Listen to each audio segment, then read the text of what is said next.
Yo estuve leyendo que los trasplantes que se hacen son 6.000 y se necesitan 50.000. O sea, Imposible. el 10% faltan. Claro. Y cuando recibes, ¿qué pasa cuando sabes que te van a cambiar los pulmones, que te van a dormir? ¿Qué piensas? Son muchas cosas, don Francisco, porque ¿qué es lo que pasa? Hay un desgaste físico, de que vas viendo que las cosas avanzan para mal y cada vez tienes menos oportunidades. O sea, se van agotando las opciones. De hecho, cuando le dicen a mi esposa, bueno, lo único que hay es un trasplante, ese en ese momento no era la solución, porque no. Por un lado, eso sabíamos que era lo que me correspondía para poder seguir, pero por otro lado sabíamos que yo no aplicaba. Y los lugares donde Carla fue a buscar mi oportunidad, en todos me dijeron que no. Dijeron, señora, su esposo no califica para un trasplante de pulmones, ¿no? Y cuando te fuiste de esta conversación anterior, pensé que había algo que yo no había hecho, que era que esto le podía servir a muchas personas que en este momento tienen que salir adelante de algo importante. Claro. A veces es la vida, es la salud. Totalmente. A veces es el rompimiento de una pareja y tiene que iniciar una nueva vida. A veces se perdió un trabajo, a veces se quebró la empresa que construyó durante años y hay que salir adelante. Entonces, tú me dijiste que habían cosas que no habías dicho la vez pasada. Bueno, hay cosas que seguro no las comentamos porque no dio tiempo. Pero sí. hay alguna que mantienes, por ejemplo, cuando yo te pregunté qué, porque lo estoy haciendo ahora al revés, para volver a que no sea segundas partes fueron buenas, esto es nuevo. Tú dijiste como punto uno, dijiste tener fe en Dios. ¿Eso lo mantienes? Sí, por supuesto. ¿Eso es lo más importante? Estoy consciente y estoy seguro que eso fue. ¿Pero eso es lo más importante?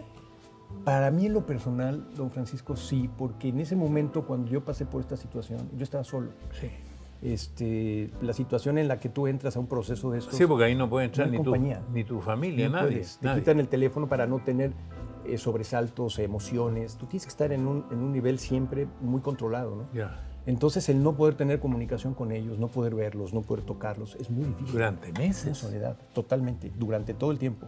Pero hasta antes del trasplante. ¿Todavía no me has dicho cuáles son las cosas que tú después pensaste cuando te fuiste de aquí?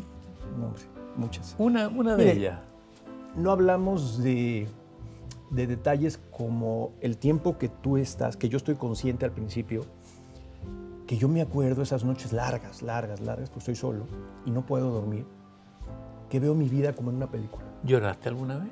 Muchas. ¿Lloraste muchas mucho? Porque me daba... Eso tampoco te lo había preguntado. Y los hombres sí lloramos y lloramos mucho. Además. ¿Viste algo de eso sobrenatural, eso que dicen que el túnel y todo eso? No, porque no me morí. Ya ve que por lo general te mueres y cuando regresas tuviste la experiencia de poder traspasar esa parte. Esta es otra cosa que no te pregunté. ¿Te rendiste alguna vez? No, estuve a punto. ¿Sí? Estuve a punto una vez y esa vez fue cuando estaba ya en el proceso del trasplante. Ya me habían puesto en la lista de trasplantes, pero yo ya no tenía fuerza. Y hablé con mi esposa Carla esa noche y le dije, flaca, ya no puedo más. O sea, hiciste todo, llegamos hasta aquí, pero ya no puedo. O sea, tú me ves y sabes. ¿Y qué te dijo tu señora? Lloró junto conmigo y me decía, te entiendo. Me dijo, yo he estado contigo en este proceso. Pero te entiendo como diciendo, ¿ya está bien? No, porque me decía, Toño, aguanta un poco más, porque ya estás en el último proceso, ya es cuando lleguen los pulmones te los van a poner, o sea, ya pasaste todo, ya logramos llegar hasta aquí. Y de todas las cosas que has hecho, cantar, producir, actuar, ¿qué es lo que más te gusta? La actuación. La actuación. La actuación, porque me tocó hacer novelas maravillosas como El privilegio de amar, Simplemente María, o sea, novelas que marcaron pautas muy importantes en el tema de telenovelas. Lo segundo que me dijiste, reencontrarse con su propia historia. Eso es, va de la mano, porque tú te arrepientes de las cosas cuando te das cuenta de que pasaron. ¿A qué voy? En el momento no lo piensas. Cuando yo vivía aquí en Miami, que yo estaba aquí, yo tenía que ir mucho a México, porque también a mí en lo personal siempre me gustó el ambiente artístico, me gustaba ir a los eventos, me gustaba ir a las fiestas, o sea, yo era muy social. Mi esposa Carla nunca fue de ese tipo de cosas, ella al contrario, ella todo lo contrario mío. Entonces, ¿qué pasaba? Yo viajaba a México para ir aquí y allá, ¿y qué pasa? Pues yo me estaba perdiendo lo que estaba pasando aquí, que era lo más importante. El festival de mi hija, del teatro, el juego de fútbol de mi hijo, o sea, las cosas que realmente valen la pena, las cambiaba por estar en un evento, por ir a un cóctel, por estar acá. Y cuando tú te das cuenta de eso, dices, pero ¿cómo me fui a perder lo más importante, ¿no? Y sí es cuando vienes a pensar y dices, hice muchas cosas que tristemente ya no puedes resolver, ya no puedes arreglar. Pero estaba pensando en esta soledad tuya, me imagino la cama, el catre clínico, el hospital. No tienes contacto con nadie de los tuyos, No. pero tienes contacto con personas que te cuidan. Sí. ¿Hay alguien en especial que te tocó, que se destacó, que te dijo una palabra en algún momento que te hizo sentido? Sí, definitivamente. Yo me di cuenta, don Francisco, que cuando usted está en una situación como esta, usted es uno más. O sea, éramos muchos los que estábamos en el mismo proceso. Muriéndose. Todos ahí esperando salvarnos, ¿no? Entonces yo estaba en mi cuarto, daba exactamente junto al pasillo del elevador. Entonces yo veía las camillas entrar, pero también veía las camillas salir. Y salir tapadas, quiere decir que se morían. Y entonces eso era constante. Entraban y salían, entraban y salían. Yo decía, pues es que puede ser que la que siga sea la mía. Entonces es muy difícil contra esa realidad estar viendo todo eso. ¿Y qué necesitas? Una voz que te dé fuerza, que te dé, sí puedes, vamos por todo, vamos a tratar, vamos. Los doctores no es que sean fríos, pero es que están tratando a mucha gente. No pueden agarrarte a ti, pero cargarte. ¿Hubo alguien que te... Sí hubo definitivamente, que para mí son ángeles. Hubo un doctor, Claudio Tuda, que era mi infectólogo, que me dio una fuerza tremenda. Claudio en ese momento llegó y... ¿Qué te dijo? Claudio me decía, la palabra paciente viene de paciencia, tienes que tener paciencia. Me dijo, el proceso va a ser largo.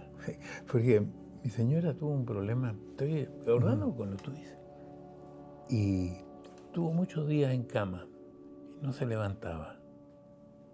Y de pronto vino el doctor, habló con ella y después de muchos días como que revivió y se levantó y continuó su vida. Años después yo le pregunté qué es lo que le había dicho el doctor. Y el doctor le había dicho, no tengo todo lo que quiero, pero quiero todo lo que tengo. Wow, y ahí se levantó. Frase, maravillosa frase. Maravillosa frase. Eso es fuerza, eso es esperanza, eso es... Entonces me imagino que por eso me dijiste en el punto 3, agradecer por las segundas oportunidades de la vida. Siempre. O sea, ¿tú estás de acuerdo que esto es una segunda? Sí, claro, totalmente. Y que volviste a nacer. Totalmente, don Francisco. Estoy total. Para que todo esto se logre, están todos los factores que platicamos.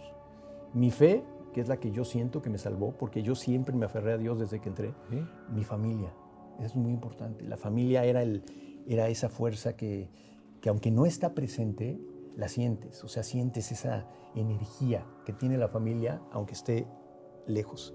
Porque ellos están pidiendo por ti, ellos están rezando, pidiendo, pensando. Entonces se crea una fuerza que me llega, porque te llega. Y yo lo notaba, porque yo de repente sabía que mi caso era muy, muy malo, pero yo de repente estaba en paz. Yo tenía una tranquilidad que decía, yo debería estar nervioso, debería estar con miedo, pero no tenía miedo. Entonces todo eso me hacía pensar muchísimo. Sí sentí una presencia muy fuerte de Dios, la sentí. Pasaron cosas fuertes en esos momentos. ¿Cómo cuál? Cosas muy... Pues mira, hay una anécdota que yo la cuento porque sí fue muy, muy fuerte para nosotros, para nuestra fe. Cuando en una de las situaciones que yo estaba en coma, le hablan a mi esposa Carla para decirle que yo tengo solamente un par de horas más porque las cosas se habían complicado. Yo tenía una hemorragia interna que no podían parar, no sabían de dónde venía y bueno, que iban a tratar de hacer lo posible para detenerla, pero que la verdad es que el caso estaba muy delicado y que quizá pues sería un par de horas nada más. Entonces eso es como ir preparando a Carla, mi esposa, y a mi familia, ¿no? Para lo que viene, que es lo... Entonces, en nuestra fe, en nuestra religión, existe la parte de la unción. Cuando viene un sacerdote a ponerte la unción, el aceite es para poder, de alguna manera, encaminarte hacia Dios, ¿no? Y para nosotros es muy importante. Entonces, mi esposa se da la tarea de buscar un sacerdote que viniera a ponerme la unción. En ese momento no consigue a nadie, don Francisco. No hay sacerdotes por ningún lado. La unción de los enfermos. La unción de los enfermos. Pero fíjese el valor.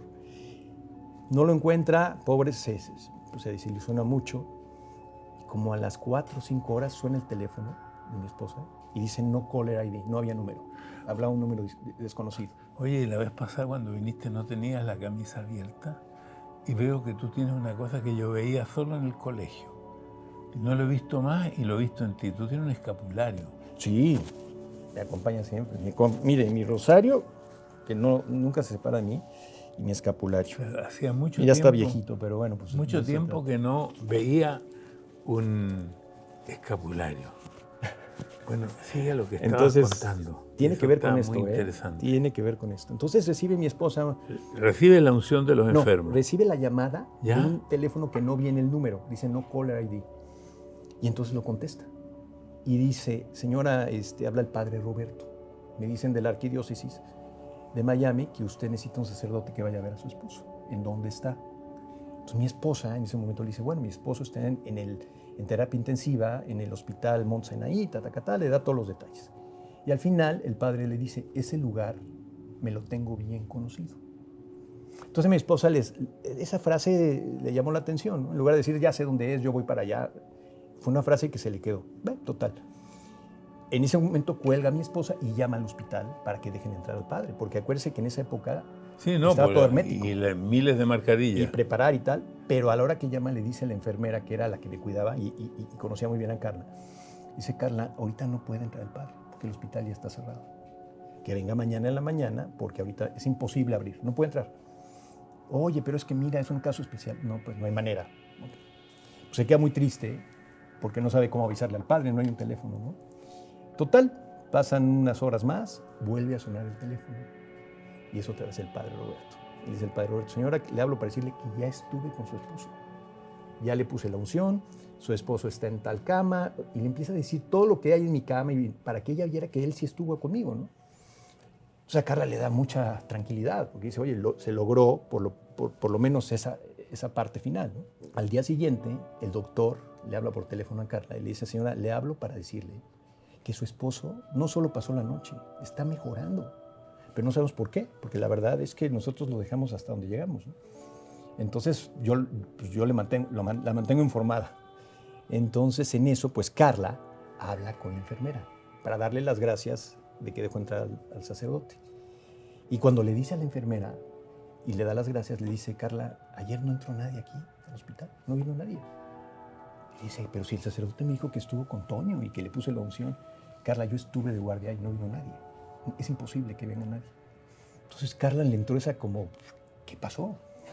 Entonces, nada, platicando con su hermana, se encuentra a su hermana, empiezan a platicar, le cuenta todo y le dice a su hermana, le dice, mira Carla, por esto que me estás contando, hay una leyenda, que no es leyenda, es historia y le dicen así, ¿no? Del arcángel San Rafael.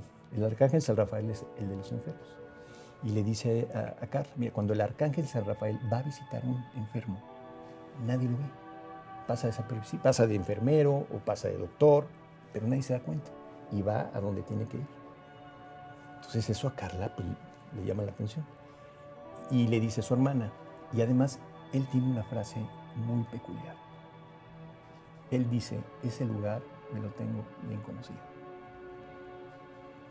Cuando su hermana le dice a Carla esa frase, que fue la que le dijo, se dio Carla cuenta que el que había estado conmigo esa noche fue el arcángel San Rafael. Bueno. Y don Francisco, para nosotros que tenemos fe, eso es una fuerza increíble. Yo me repuse. Buscamos al padre Roberto, no existe el padre Roberto, ni está en la arquidiócesis, nunca hubo un padre Roberto, no apareció. Y son cosas que de repente dices, pero bueno, es que hay muchas cosas. Has hablado mucho de tu señora mucho. Y tu señora es la primera que tú ves cuando tú empiezas tu nueva vida. Porque ¿cuántos días tienes de tu nueva vida? ¿Sacaste la cuenta para hoy día? Pues mire, llevo 3 años y medio. El 15 de diciembre cumplo 4 años.